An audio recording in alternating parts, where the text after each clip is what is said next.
Hey everybody, this is Dan Cheney with another Music Charts Archive show for you. This week I'm going to do another show about record chart underachievers. This is the 1985 edition I'm doing this week. That means we're going to go through 10 songs from 1985 that didn't make the top 40 but should have, in my opinion. Again, we're going to go through those songs in order that they actually did chart from the lowest to the highest. And there's a song that became a staple in sports stadiums. There's a song inspired by a popular Saturday Night Live sketch, and a song where the writers actually admit they don't really know what the heck the song is actually about. Which songs are those? Well, you'll find out as we go through my list of 10 underachieving songs from 1985 this week on the Music Charts Archive show.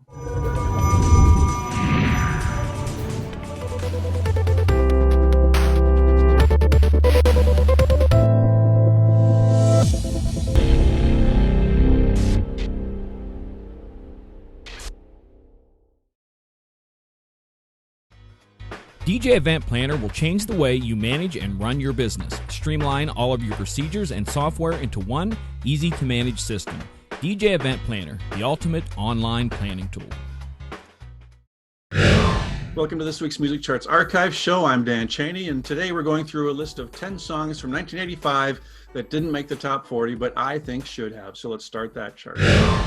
Number 10 on my list is Injured in the Game of Love by Donny Iris. I always liked Donny Iris's solo stuff and really thought he was underappreciated. He never had a song go higher than number 25 on the charts. That was My Girl in 1982. Even his relatively famous song, Aaliyah, only got up to number 29. He never had an album get higher than number 57. He released his fifth album, No Muss, No Fuss, in 1985 after leaving MCA Records in a legal battle with them. Injured in the Game of Love was the first single from that album, and it only got as high as number 91 on the charts. It did get to number 28 on the mainstream rock tracks chart. Number 9 on my list is Be Your Man by Jesse Johnson. Jesse Johnson was another artist who I think should have gotten more love nationally than he did. He was part of that Minneapolis sound in the 80s and was a guitar player for the time, contributing on their hits Jungle Love and The Bird, which appeared in the movie Purple Rain. Johnson left the time shortly after Morris Day did and released his album Jesse Johnson's Review on A&M Records. Be Your Man was the first single from that record and it reached number 61 in May of '85. Johnson would go on to record music for movie soundtracks, and none of Johnson's singles, though, ever did make the top 40 on the pop charts. At number 8, I have Lonely School by Tommy Shaw. Tommy Shaw is a little better known than Donny Iris and Jesse Johnson. The guitar player and sometimes vocalist for the band Styx left the band when they split after Mr. Roboto and the Kilroy Was Here tour in '84. Shaw released 3 solo albums in the 80s and had 2 minor hits, Girls with Guns and Lonely School, which peaked at number 60 in January of '85. Lonely School is a synthesizer-driven ballad which doesn't have much guitar until a solo near the end. Shaw also spent time in his career in the 90s with the band Damn Yankees, and he since rejoined Styx when the band reformed. Number 7 is You Look Marvelous by Billy Crystal. I like a good novelty song once in a while, and while you can't call this song great music, I just think it's fun. Billy Crystal was in the cast of Saturday Night Live for the '84-'85 season, and one of his recurring sketches was Fernando's Hideaway. He would interview celebrities, sometimes confusing them with other people, and would always tell them, "You look marvelous." Guests on the sketch included Ringo Starr and Howard Cosell. Billy Crystal released a comedy album in '85, which included this track, and it reached number 58 on the charts in August of '85. Crystal wrote the song with Paul Schaefer of David Letterman fame. Number 6 is All You Zombies by the Hooters. The Hooters were a band from Philadelphia, and they broke through with their second album called Nervous Night. Nervous Night charted 4 singles, and 3 of them made the top 40. This one did not. It was their first single. It reached number 58 in June of '85.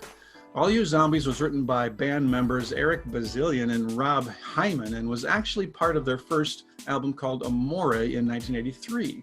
The pair also worked on Cyndi Lauper's album She's So Unusual, and Hyman is a co-writer of Lauper's #1 hit Time After Time. All You Zombies has biblical references in the lyrics, but Bazillion said that they didn't really have an agenda when writing this song, and And he doesn't even know what the song is really about, he said once in an interview. It just came out of him. The Hooters continue to perform to this day.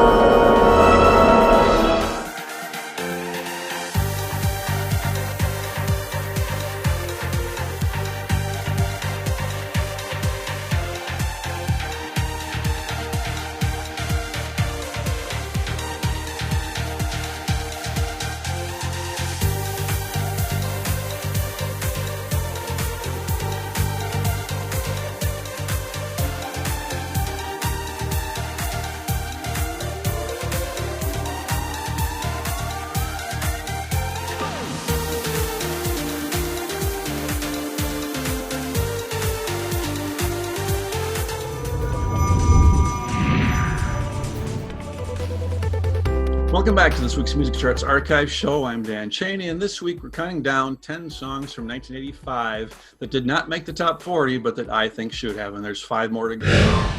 At number 5 on my list is And She Was by Talking Heads. Talking Heads are one of my absolute favorite bands, and they also had limited success on the Hot 100 with only 3 top 40 hits.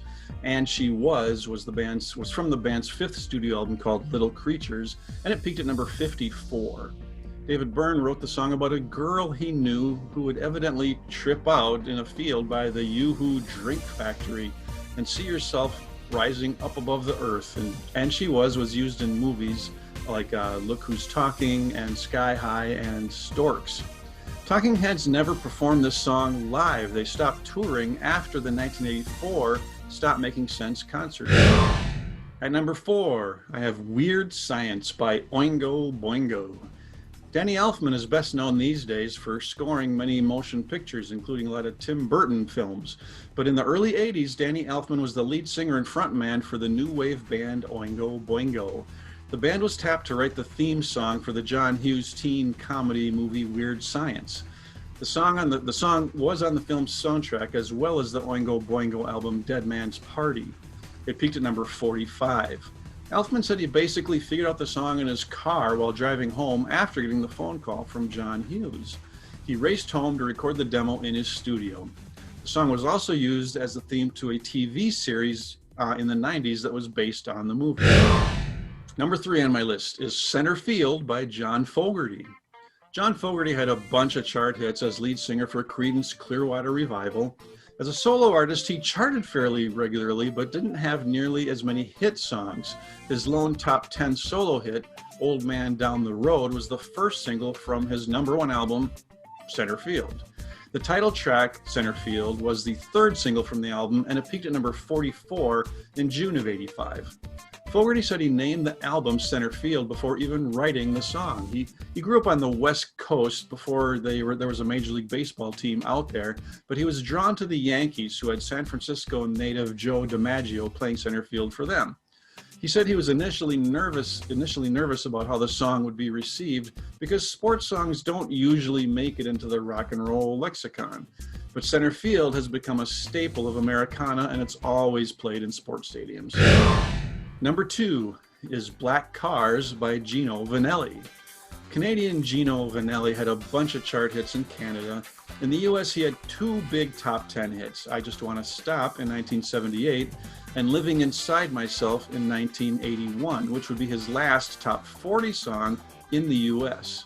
He released his 8th studio album, Black Cars, in 1984, and 2 singles from the album charted, Hurts to Be in Love and the title track, which peaked just short of the top 40 at number 42. Vannelli wrote Black Cars about a woman he saw walking on Hollywood Boulevard with tons of makeup. She walked on the shady side of the street so the sun wouldn't expose. And the last song, number 1 on our list, is We Close Our Eyes by Go West. Go West is an English pop duo made up of vocalist Peter Cox and guitarist Richard Drummie. We Close Our Eyes was their very first charting single from their self-titled debut album. It would just miss the top 40, peaking at number 41 in April of '85. It was a top 10 hit in 4 countries, including their native UK, and was a top 5 dance hit in the US. The music video was directed by Godley and Cream and showed the duo performing in front of a bunch of wooden dancing figurine type things. Go West would go on to have 3 top 40 hits, and they made the top 10 once with King of Wishful Thinking from the movie Pretty Woman. Well, there you have it, 10 songs from 1985 that I feel should have been top 40 hits. Which song from this list is one of your favorites? Let me know in the comments. The Hooters' All You Zombies is probably my favorite song from this particular list. This has been Dan Cheney for the Music Charts Archive Show. Join me next time for another top 10 list on DJNTV.